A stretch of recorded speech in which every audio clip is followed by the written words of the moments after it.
Admiral Vale stood at the massive viewing window of the Galactic Council's observation deck, his tall, purple-skinned frame reflected in the pristine glass. His four eyes narrowed as he studied the holographic display of the newly discovered ships. Something about them didn't make sense. "Run the scans again," he ordered, his deep voice echoing through the chamber.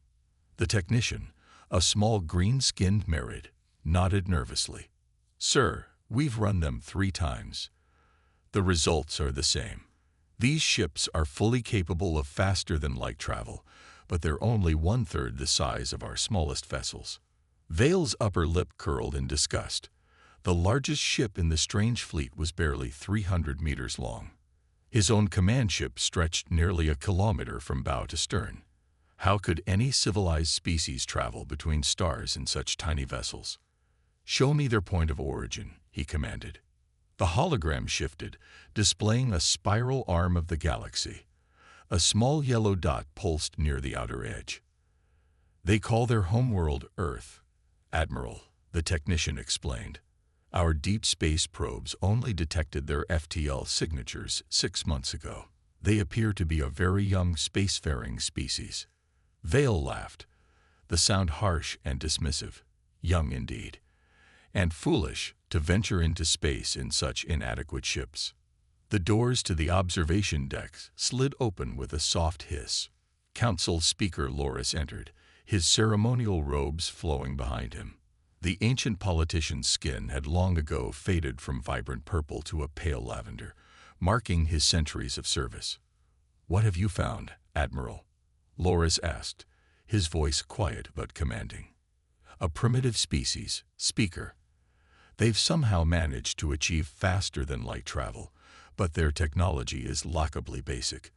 Their ships are tiny, poorly armed, and their shields."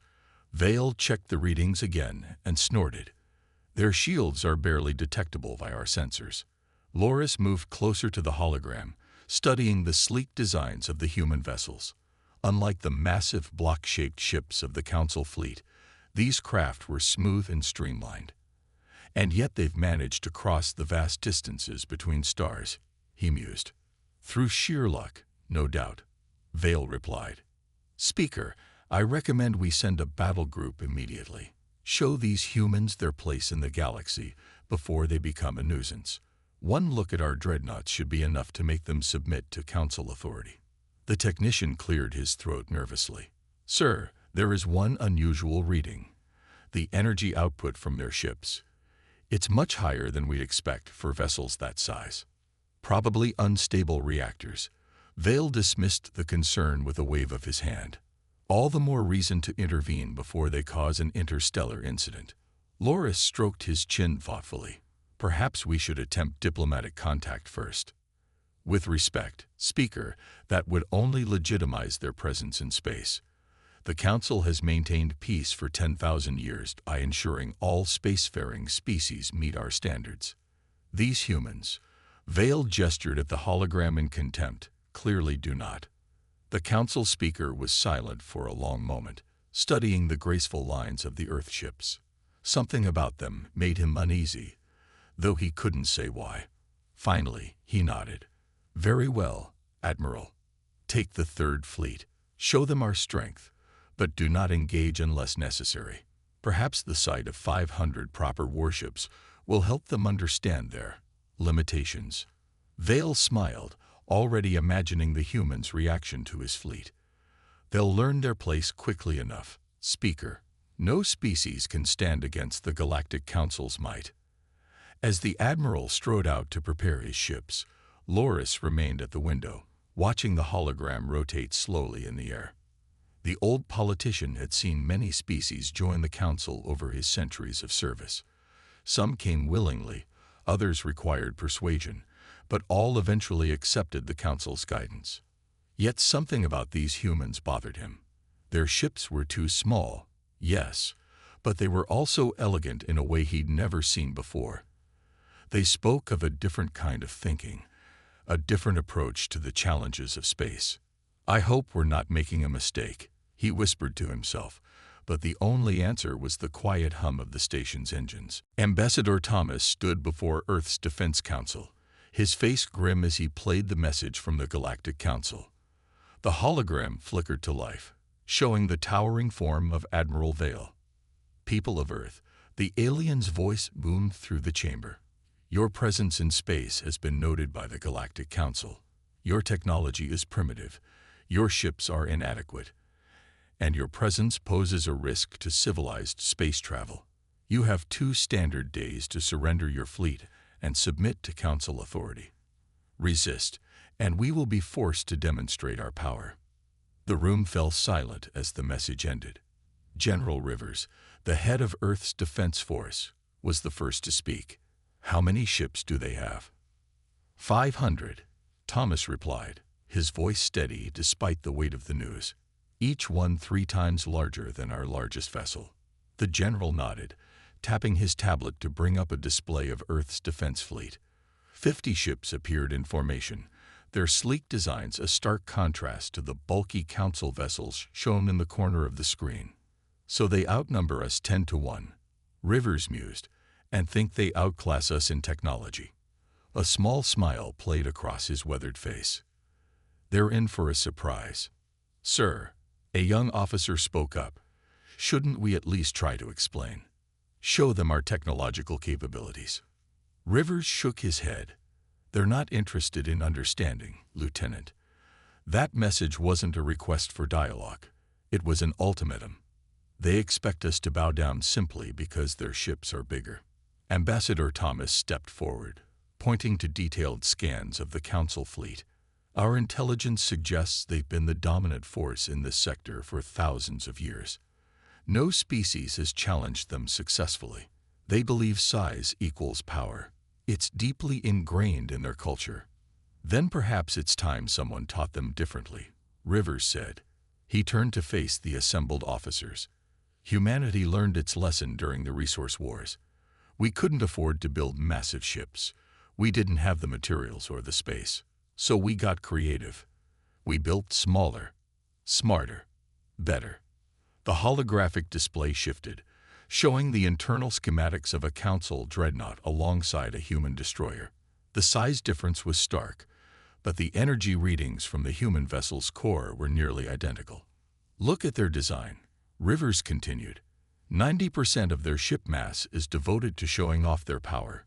Massive corridors, ceremonial chambers, throne rooms, for heaven's sake. Meanwhile, every cubic centimeter of our ships is optimized for performance. Ambassador Thomas stepped forward again. "The Council won't expect resistance. Their scans can't penetrate our hull alloys. They have no idea what our ships are truly capable of. They see our size and assume we're primitive." "Let them assume," Rivers said firmly. "Sound the alert. Get every ship ready for combat. If they want to learn about humanity the hard way, we'll be happy to teach them." Across Earth's orbital shipyards, klaxons began to sound. Crews rushed to their stations, running final checks on systems that were already perfect. In the flagship Defender, Captain Moore watched his crew prepare with pride. They'd trained for this, not specifically for arrogant alien empires, but for any threat to Earth. The ship's AI reported all systems at peak efficiency. The fusion core hummed with barely contained power, ready to demonstrate why humanity had focused on quality over quantity. Their ships might be smaller, but each one packed more firepower than 3 Council vessels combined.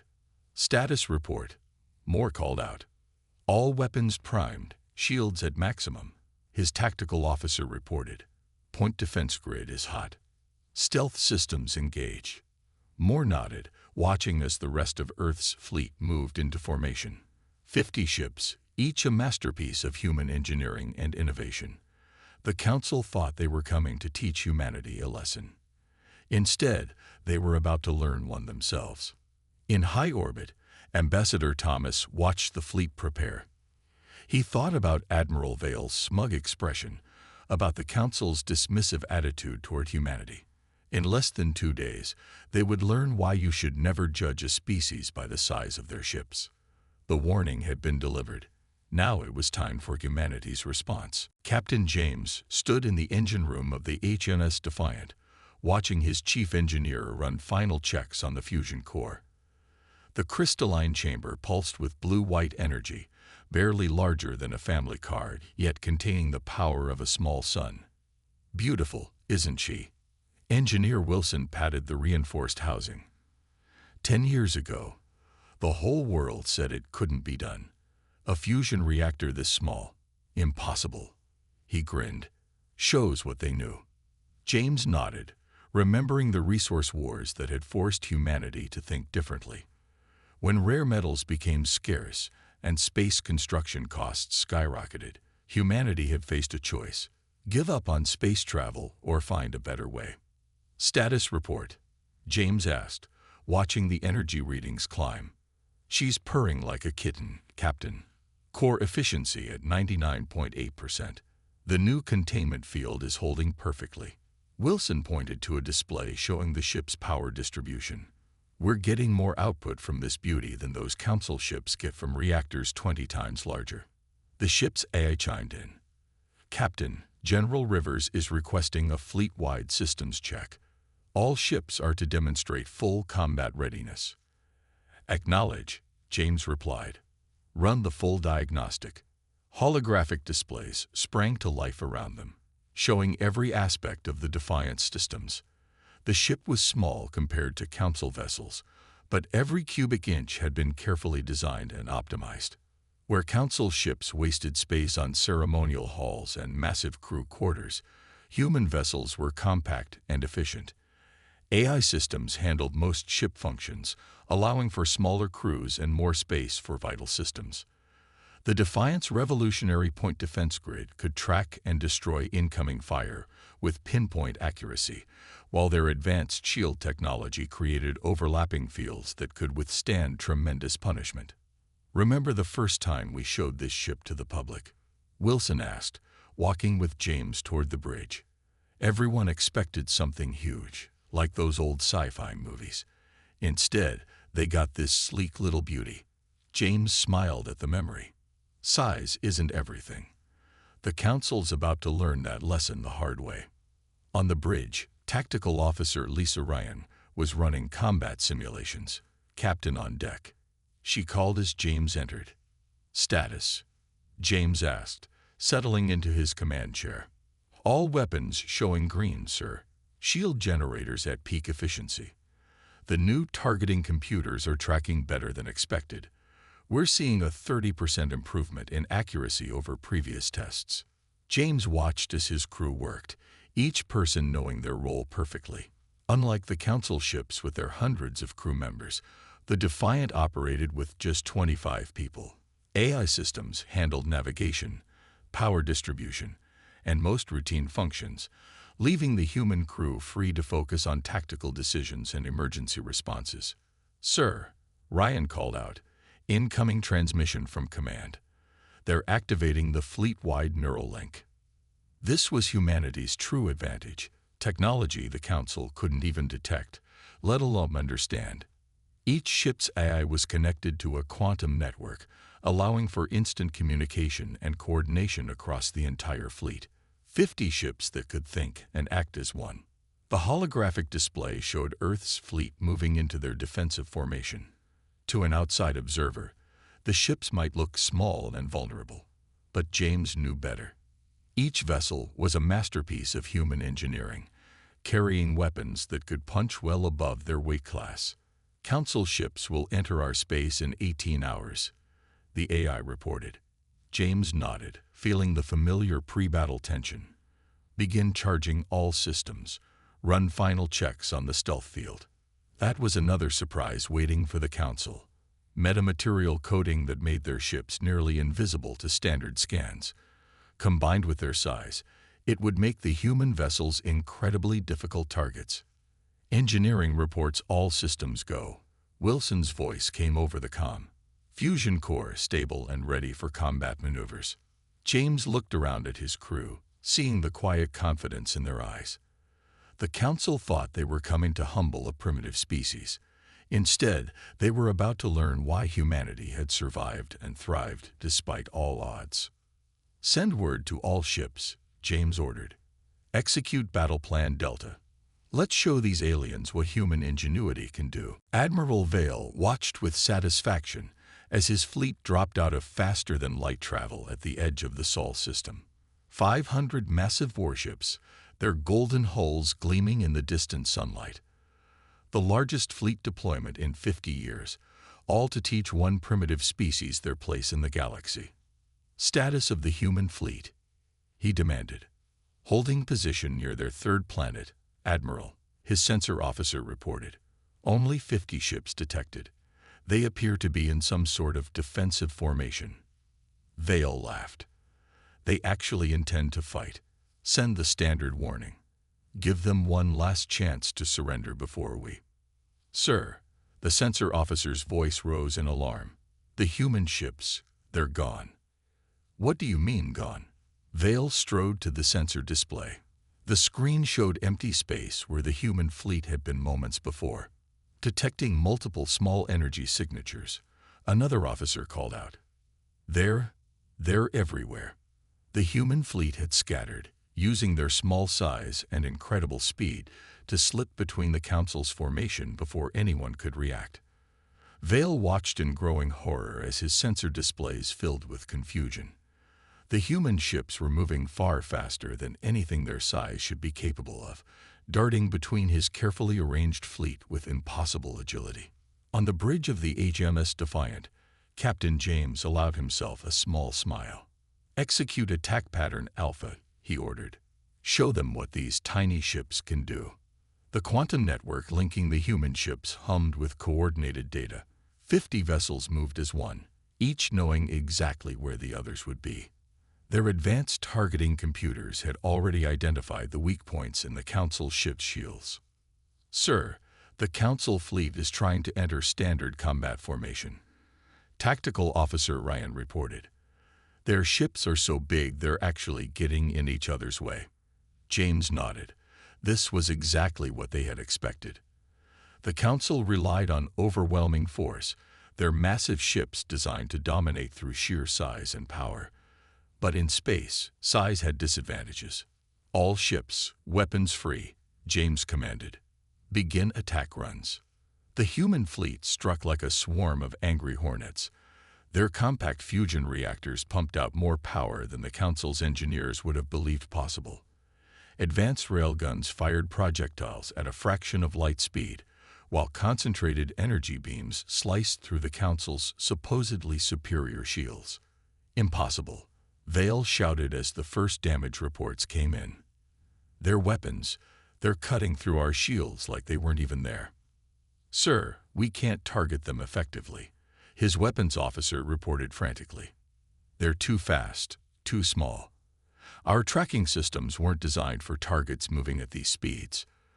The Council fleet's formation began to break apart as captains tried desperately to track the human ships.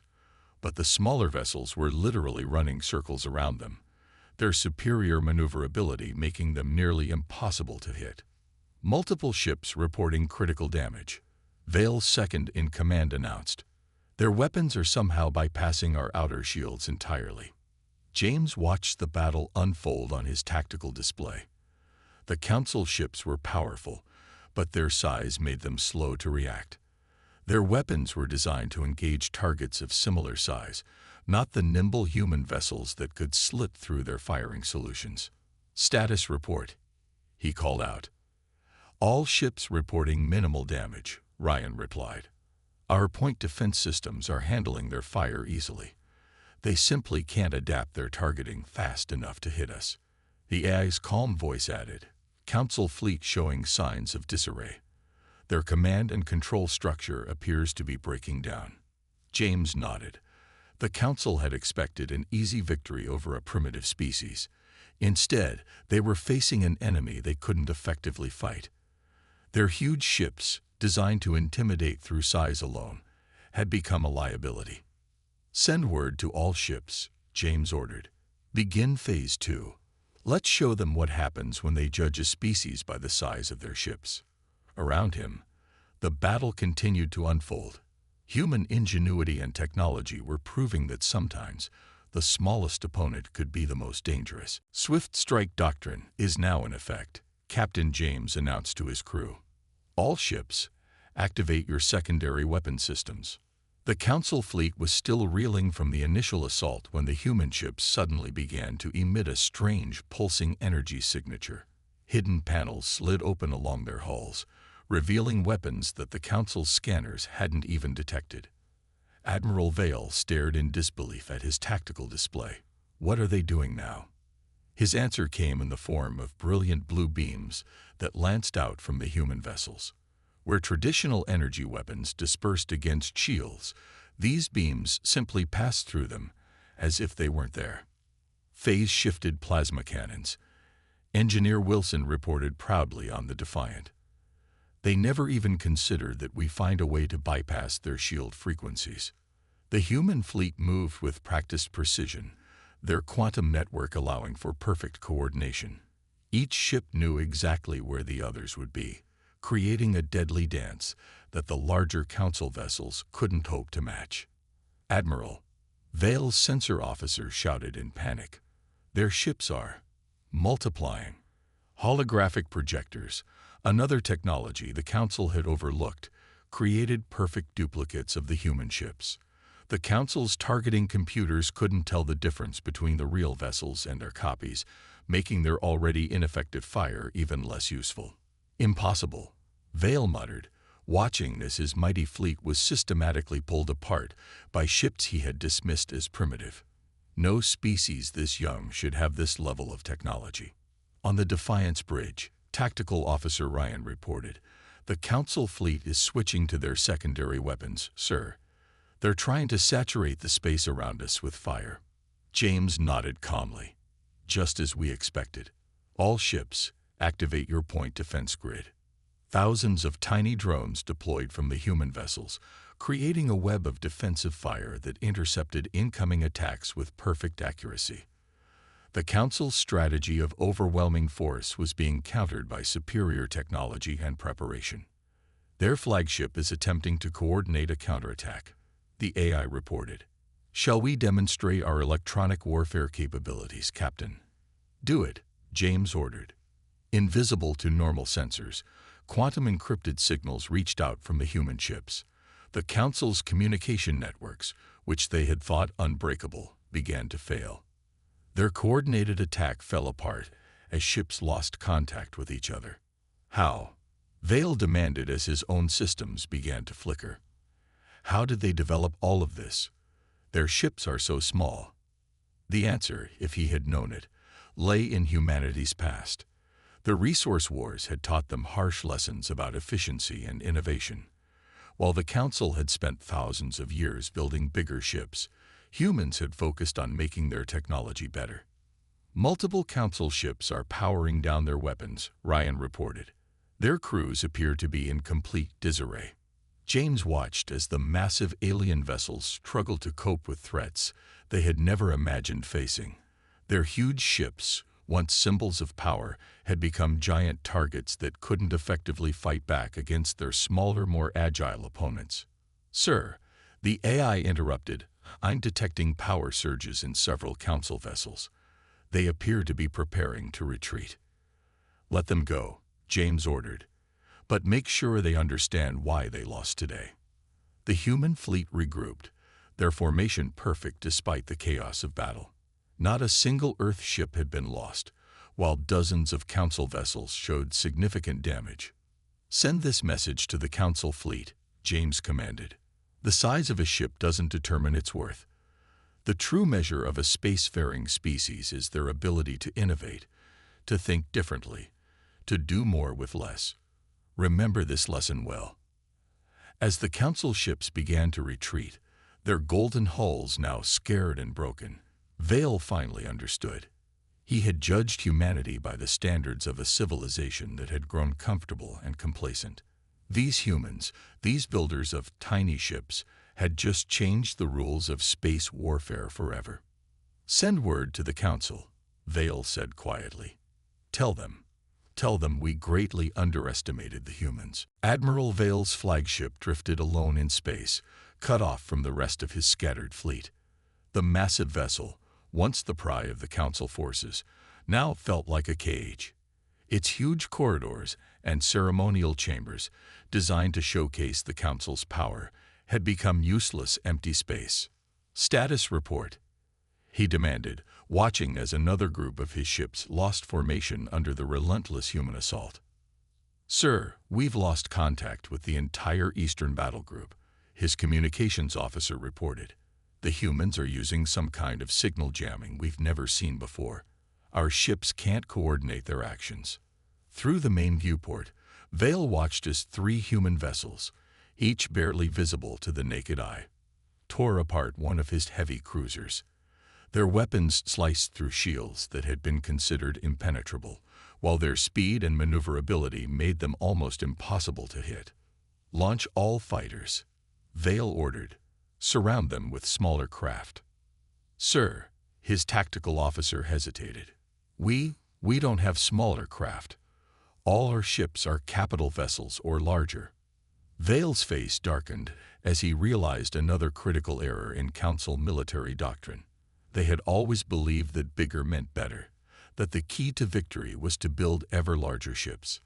Now that doctrine was falling apart before his eyes. On the bridge of the HMS Defiant, Captain James watched the Council flagship's isolation with satisfaction. "All ships, execute formation Omega. Let's end this." The human fleet moved like a school of fish, flowing through space with impossible grace. Their quantum network allowed them to react as a single unit, each ship knowing exactly where the others would be. To the Council forces, it looked like magic. "Sir," Tactical Officer Ryan reported, "the Council flagship is attempting to rally their remaining ships. Should we prevent their communication?" James smiled slightly. "No, let them watch. They need to understand exactly why they're losing." The human fleet split into 5 groups, each targeting a different section of the scattered Council forces. Their advanced targeting systems had already identified the critical weak points in the massive alien vessels. "Multiple Council ships attempting emergency jumps," the AI reported. "Their formation is completely broken." Vale watched in horror as his fleet fell apart. Ships that had never known defeat were running from vessels a fraction of their size. The mighty Council Armada, which had set out to teach humanity a lesson, was instead being taught one themselves. "Admiral," his second-in-command spoke quietly, Perhaps we should consider withdrawing, to regroup and develop new strategies." Before Vale could respond, a new voice cut across their command channel. Captain James of the Defiant. "Admiral Vale." James's voice was calm but firm. "Your fleet is in disarray. Your tactics have failed. Your technology, for all its impressive size, has proven inadequate. You can either surrender now and learn from this experience, or watch as we dismantle your remaining ships piece by piece." To emphasize the point, 3 human ships suddenly appeared directly in front of Vale's flagship. Their weapons were powered but not yet firing, a clear demonstration that they could have destroyed his command ship at any time. "How?" Vale whispered, staring at the tiny vessels that had humbled the greatest fleet in Council history. "How did we get everything so wrong?" The answer was simple, though it would take the Council years to fully understand it. They had mistaken size for strength, tradition for wisdom. While they had spent millennia building bigger ships, humanity had focused on building better ones. "Admiral," his tactical officer's voice shook slightly. "The human vessels, their weapons would penetrate our remaining shields in seconds. We have no effective countermeasures." Vale looked out at the stars, at his broken fleet, and at the small but deadly human ships that had changed everything. 10,000 years of Council doctrine had been proven wrong in a single battle. "Send the signal," he ordered quietly. "All ships, stand down." The Grand Chamber of the Galactic Council had never been so quiet. Hundreds of representatives from various species sat in stunned silence as they watched the battle recordings. On the massive display screen, human ships danced between their massive vessels, systematically dismantling the greatest fleet in known space. Speaker Loris stood at the center of the chamber, his aged face grave. We have called this emergency session to address what happened in the Sol system. Admiral Vale, please step forward. Vale, his proud shoulders now slightly bent, walked to the speaking platform. Honored Council, his voice echoed through the chamber, I must report that our assessment of human technology was completely wrong. A murmur ran through the assembled representatives. Vale continued, their ships are not primitive. They are not weak. They are, in fact, far more advanced than we realized. Their small size is not a limitation.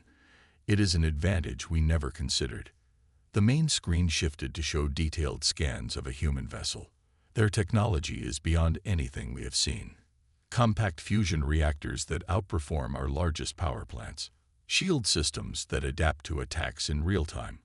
Weapons that bypass our strongest defenses.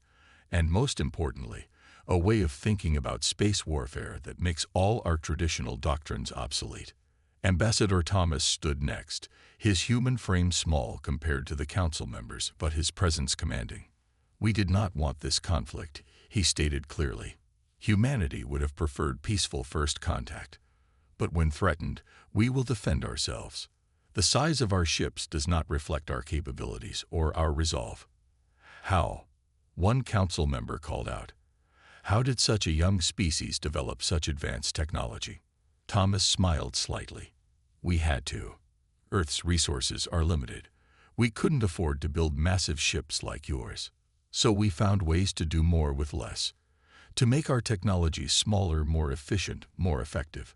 What you saw as weakness was actually our greatest strength. The chamber erupted in discussion. Thousands of years of council doctrine were being challenged. The belief that bigger meant better, that size equaled power, was crumbling before their eyes. Speaker Loris raised his hands for silence. Perhaps, he said thoughtfully, it is we who have been primitive. We grew comfortable in our power. We stopped innovating, content to simply build larger versions of the same technologies. The humans have shown us there is another way. On a secure channel, Captain James watched the proceedings from the bridge of the Defiant. His ship, still bearing minor scorch marks from the battle, orbited the council station alongside the other human vessels. Their presence, once mocked, now commanded respect. Engineering reports ready, sir. Wilson's voice came over the comm. The new improvements are already being installed. James nodded. The battle had taught them lessons too, shown them ways to make their ships even more efficient. Humanity hadn't stopped innovating just because they'd won. Back in the council chamber, Loris was speaking again. We hereby recognize humanity as equals within the galactic community. Furthermore, we propose an exchange of technological knowledge so that both our peoples may benefit. Thomas looked up at the massive chamber, built to intimidate with its size, and thought about how perspectives had changed. We accept, he said simply. But remember, true advancement comes not from building bigger, but from building smarter. As the council session concluded, a junior member approached Vale. Admiral, she asked quietly, what do we do now? Our entire fleet doctrine is based on size and power. Vale watched the human ships through a nearby viewport, their small forms representing a revolution in space warfare. Now, he said thoughtfully, now we learn. We adapt. We remember that greatness isn't measured in size, but in innovation and efficiency. In Earth orbit, construction had already begun on the next generation of human ships. They were even smaller than before, but packed with technology that would have seemed like magic to the Council just days ago. Humanity had proven their point. In space, bigger isn't always better. The future would be interesting indeed.